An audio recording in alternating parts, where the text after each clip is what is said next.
Jadi kita belajar hukum dengan bahasa yang sederhana dan mudah dipahami.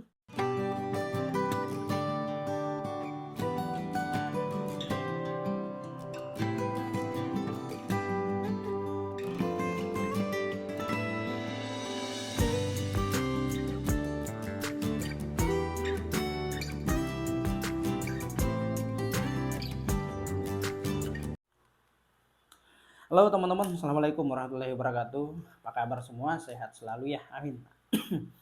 Pada kesempatan ini kita bincang-bincang hukum lagi ya. Membahas mengenai hukum ya. Belajar hukum dalam waktu yang singkat.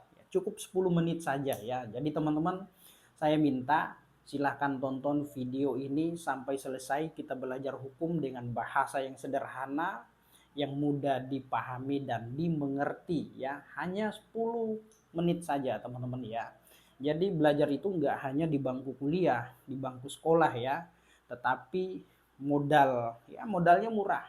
Cukup beli kuota, nonton YouTube video sampai selesai, kita dapat ilmu, dapat pengetahuan ya mengenai hukum ya. Jadi hukum itu adalah kesepakatan yang dibuat antara pemerintah atau negara dengan masyarakat atau rakyatnya. Kesepakatan yang dibuat di mana pada ketentuan yang diatur di dalamnya ada sanksi ya, apabila kita melanggar ada sanksinya tegas dan nyata teman-teman ya. Nah itu ya, jadi belajar hukum itu ya harus menggunakan logika ya, analisis, bukan menggunakan perasaan ya. Hukum itu sifatnya tegas dan nyata, kita harus menganalisisnya dengan logika ya. Itu ya teman-teman ya. Jadi hukum itu sifatnya memaksa, siap tidak siap ya. Kita harus patuh, tunduk, taat terhadap aturan yang telah kita sepakati antara masyarakat, rakyat dengan negara atau pemerintah. Itulah aturan ya, atau itu adalah hukum. Nah, contoh misalkan saya memberi suatu contoh hal yang mudah dan mudah dipahami ya, semoga ya teman-teman saat ini sedang ramai atau lagi seru-serunya ya pertandingan bola Piala Dunia ya. Nah ini sebagai contoh ya, antara Brazil dengan Prancis, mereka bermain bola, ketemu di final ya, masuk semifinal, ketemu mereka para pemain ya, salah satu pemain dengan pemain yang lain melakukan suatu pelanggaran misalkan ya, memukul pemain Brazil, memukul pemain Prancis. Nah tentu ketika terjadi pemukulan seperti itu tentu ada reaksi, ada respon dari pihak yang merasa dirugikan. Nah lalu terjadi saling serang, saling balas. Prancis membalas Brazil dalam bentuk pukulan juga, saling kejar mereka di dalam lapangan pertandingan. Nah dari ujung ke ujung mereka saling serang, mereka saling pukul ya. Nah akhirnya terjadi chaos ya, terjadi suatu eksiden. Nah bagaimana pandangan kita melihat situasi seperti ini? Tentu kegaduhan, tidak baik ya, tidak bagus kita lihat, dan tidak indah lagi permainan bola tersebut ya. Nah ketika terjadi hal demikian, maka dibuatlah suatu aturan ya.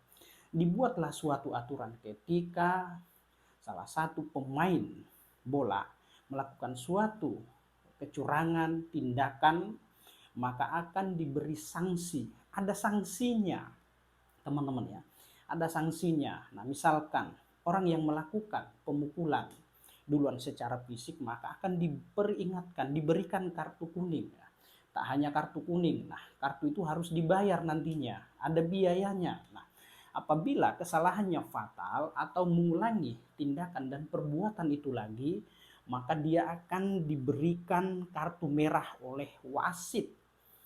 Diberikan kartu merah oleh wasit. Nah, sanksinya adalah dia harus dikeluarkan dari lapangan pertandingan dan juga harus membayar denda, membayar biaya. Nah, itu ya, jadi tegas di situ.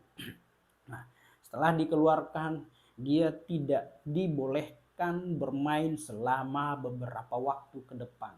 Itu tegas, diberikan sanksi. Nah, itulah esensi daripada sebuah hukum, aturan. Nah, Jadi suatu permainan bola akan kelihatan tidak indah, tidak nyaman apabila di dalamnya tidak ada aturan. Nah, seperti tadi ya, contoh permainan bola.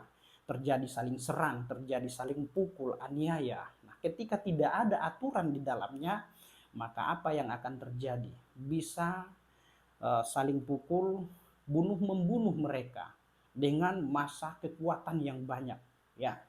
Bisa terjadi pembunuhan di situ. Bisa terjadi pertumpahan darah di situ. Nah, maka dibuatlah suatu aturan, suatu hukum, ya, membatasi ruang gerak seseorang. Boleh bermain sepuas-puasnya, tetapi tetap terikat dengan aturan, terikat dengan hukum. Nah, itulah dibuatkan hukum. Para pelanggar akan diberi sanksi. Sanksinya apa?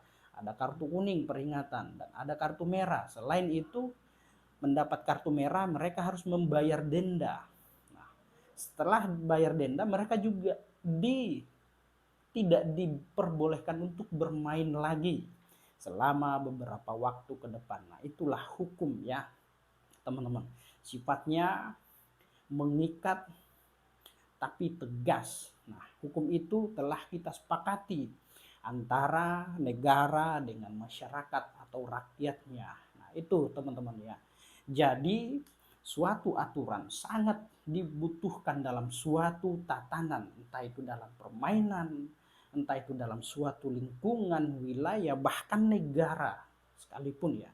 Maka untuk menjamin stabilitas, keamanan, ketentraman terhadap masyarakat yang ada dalam suatu lingkungan, suatu organisasi, maka dibuatlah suatu aturan, suatu hukum yang mengikat, di mana orang yang melanggar dan keluar dari ketentuan maka akan mendapat sanksi. Sanksinya tegas. Nah, itu ya teman-teman ya. Jadi contoh misalkan kita berorganisasi, ya berorganisasi tentu aturan yang paling dasar yang harus dijunjung tinggi dalam suatu organisasi adalah AD dan ART. Nah, maka setiap kegiatan, agenda, keputusan dan kebijakan yang harus kita lakukan ya harus mengacu kepada aturan yang kita buat, aturan rumah tangga, anggaran dasar, AD dan ART-nya. Ketika keluar dari aturan tersebut, maka akan mendapat sanksi ya. Tentu ada akibat hukumnya. Nah, itu ya teman-teman ya. Jadi kita belajar hukum dengan bahasa yang sederhana dan mudah dipahami, teman-teman ya. Seperti itu ya. Jadi menggunakan hukum itu harus menggunakan logika, nalar, tidak menggunakan perasaan. Nah, karena hukum itu sifatnya tegas dan nyata. Tidak boleh menggunakan perasaan, tidak boleh menggunakan atau pendekatan dengan cara kepentingan-kepentingan politik, karena hukum itu nyata ya, nyata, tegas dan mengikat. Nah, itu teman-teman ya. Nah, jadi semoga apa yang saya sampaikan ini teman-teman bermanfaat. Nah, silahkan di-share apabila apa yang saya sampaikan ini dirasa baik, perlu dan bermanfaat. Silahkan di-share, silahkan komen, silahkan like, subscribe channel video ini teman-teman ya. Jadi teman-teman silahkan subscribe channel video ini, like agar dan bunyikan, aktifkan tanda loncengnya agar tidak ketinggalan informasi-informasi yang menarik dari saya tentang seputar dunia hukum ya. Oke teman-teman, demikian. Assalamualaikum warahmatullahi wabarakatuh. Salam keadilan.